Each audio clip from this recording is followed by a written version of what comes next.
Welcome back. Now, in this episode, I'm going to discuss your question, how to earn money online part-time. So let's start out with a few questions for you. My first question is this: what is your skill level? Have you already developed a professional skill, or are you an experienced craftsperson? What are you? That's going to make a big difference on how much money you're going to get online. If you're not experienced, that you can learn skills. So just look at people that are doing a skill that you want, and you can learn that. So that might be the place where you're actually going to start. So take time and develop a skill. Now, there's a ton of things that you can do online. If you're not already experienced, well, keep in mind, if someone else learned a skill, you certainly can do the same thing. So that might be a place where you actually want to start.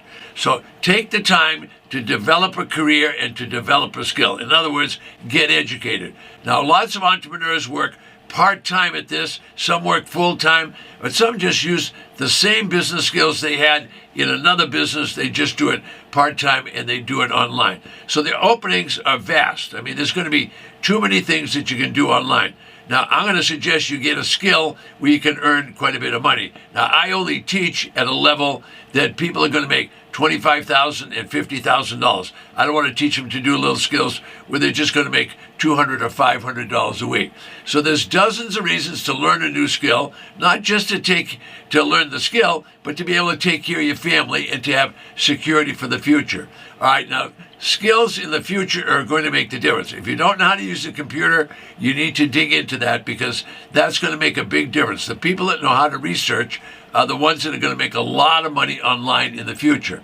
Now, many entrepreneurs are talking about they want to do a side hustle. They want to keep their job, and then they want to work on this part-time. So in my area, they just call that a part-time job. So I get it. So in this episode, I'm going to demonstrate a perfect example of a part-time job. Now, I'll be right back and tell you those details.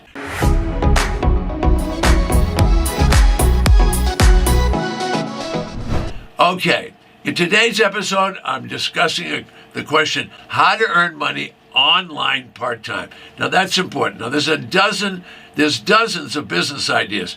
You have them, I have them, people you associate with have them. There's really just thousands of ideas out there. So you're going to have to kind of narrowcast and find something where you can really make money. Now, a lot of people gravitate to things that are not going to make much money. Well, that means you're going to be poor for the rest of your life. So forget that. So where are you going to start? I don't know. Maybe you want to be in a gas and oil business. Well, you could learn that one. Maybe you want to be in residential real estate. Now, I got into a subset of the traditional real estate business, which I'll tell you about later. It's a perfect opportunity. Maybe you want to be in software development. Maybe you want to be in buying and selling other people. I know a lot of people do that Amazon thing where they're selling other people's things and delivering. All right, maybe you just want to be an Uber driver and work when people call you. I don't know what you want to do, but you can get up to the sophistication level of doing Bitcoin and cryptocurrency and whatever. So there's plenty of opportunity. You just have to decide which one you're going to be in. Now, if you already have a skill, I'd put that skill to work first, and then I'd start learning the other skills. Glamorous work is what people want, but glamorous isn't work. Okay, lots of folks think it's always going to be glamorous on the internet. Now, for decades, the multi-level business was really glamorous. And they had everything from essential oils to doing skin products, to doing soaps and doing all that. So that was very, very popular. It's still popular today. But think about where you're going to be in a couple of years and how you're going to make money. You don't want to get into something that you're not going to make enough money. Now, look, I'm not going to sugarcoat being an entrepreneur or working part-time. Now, I know you've got itchy feet. You want to get started in business for yourself, but take your time. Think a little bit about what you're going to do. If you want to be your own boss, nothing wrong with that. But make sure that if you're your own boss, you're going to be able to pay you. You're going to make enough money. Now, the internet has created an environment that everybody's going to get rich and they're going to do it quickly. Well, that's a destructive environment, because that's not going to happen. I can assure you it's not going to be life on the beach if you're going to work on the internet. All right. Now, can you work as a freelancer and have a very good life, just work when you want? Well, yes, you can do that.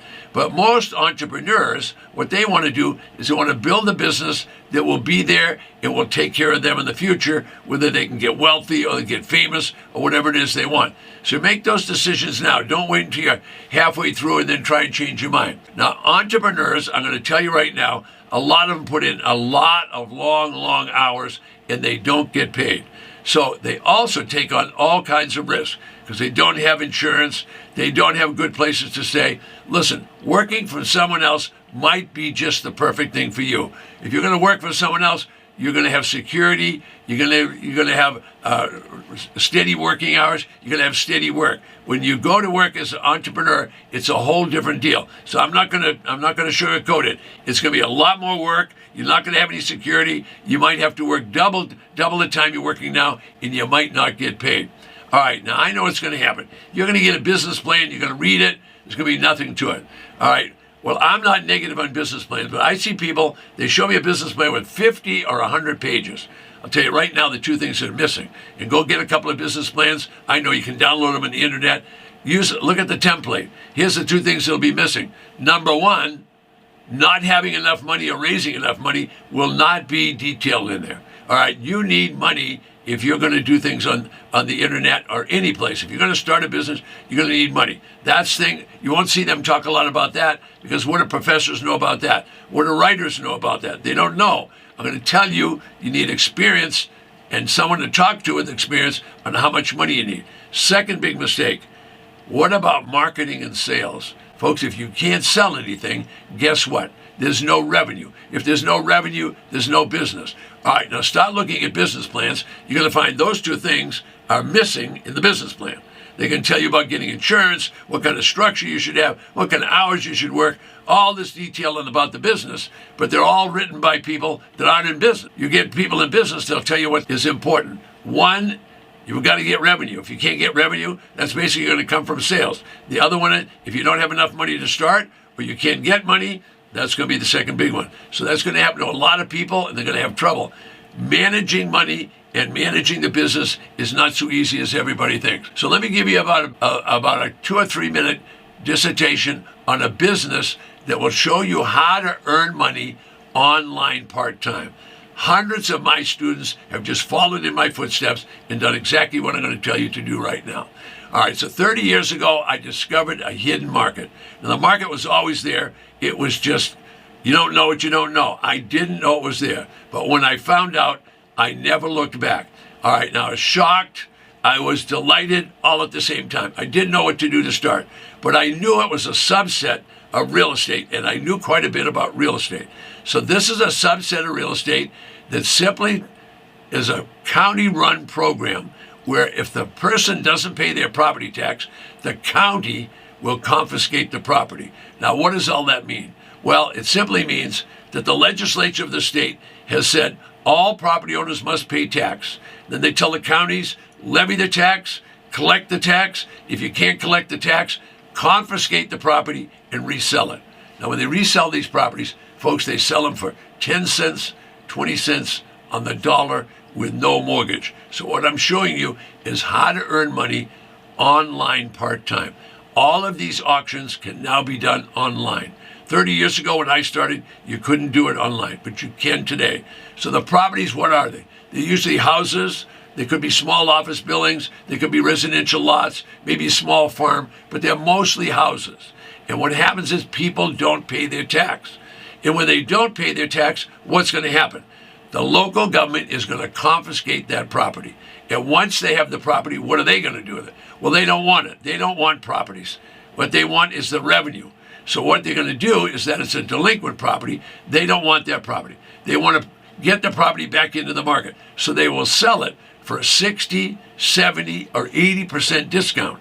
You can buy them online for 60, 70, and 80% discounts. So what am I telling you? That value was established by the county, and you can buy it for much less than that. What are you going to have to pay? 10 cents, 20 cents, 30 cents on the dollar. Now, there's over 3,000 counties in the United States. They all sell tax delinquent property. And why are they selling the property? Because the county needs the money for those taxes. The county uses that money to pay the sheriff and to pay the school teachers, pay the police department. You're getting the idea. All right, so the county needs the money, and they have properties they don't want, so they now sell them for 10, 20, 30 cents on the dollar, and guess what?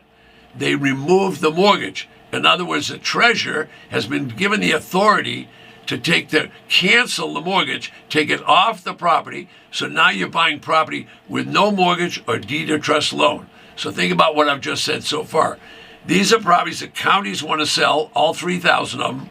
They want to sell the property. They're willing to sell for 60, 70, 80% discounts. That means you buy a mortgage-free property for 10 or 20 cents on the dollar. This is happening in every county in America. Every county in America this is happening. So you could do that. Now, folks, what would happen to you if you could buy a property for 10 or 20 cents on the dollar and it was worth thousands of dollars? Well, remember, I'm saying the starting bid is 10 or 20 cents on the dollar. It might go for higher than that. But if you could get a property that was worth for a lot of money for 10 or 20 cents on the dollar and resell it, well, then you could keep all the profit. All right, now I've trained thousands of students have followed me and done this step-by-step process. All right, the winner is, at the auction, the highest bidder wins the property. Now, they can do anything they want with that property. They could live in it, they could fix it up, they could resell it. They're ultimately going to get a deed to that property, and the county, all the county wants is the revenue that's going to come in, because all property owners must pay the tax. So a perfect example would be, what if a property was worth $80,000 or $100,000, and you could buy it for 20 cents on the dollar? So that would mean you bought it for $20,000 and it was worth $80,000. The difference between those two is your potential profit. I don't know how much you're going to sell for. You could buy it for 20 and sell it for 40. You'd sell it quickly because you'd be way under the market. What's my point? These properties are available. Anybody can buy them. So what have we learned today? We've learned how to earn money online and do it part-time. Do you have the skill? Well, if you don't have it, then it's time to start learning it. But before I go, if you get involved in this business, before you go to any auction, make sure you have boots on the ground and you've looked at that property. If there was a windstorm or a hurricane, or there was a flood, or it was next to a chicken farm, no telling, or maybe the building had burned. I don't know what would have happened, but you want to check before you ever go to auction and buy that property. Also, you want to know what your selling strategy is going to be. In other words, if you don't have an exit strategy, don't buy the property. I'm Ted Thomas.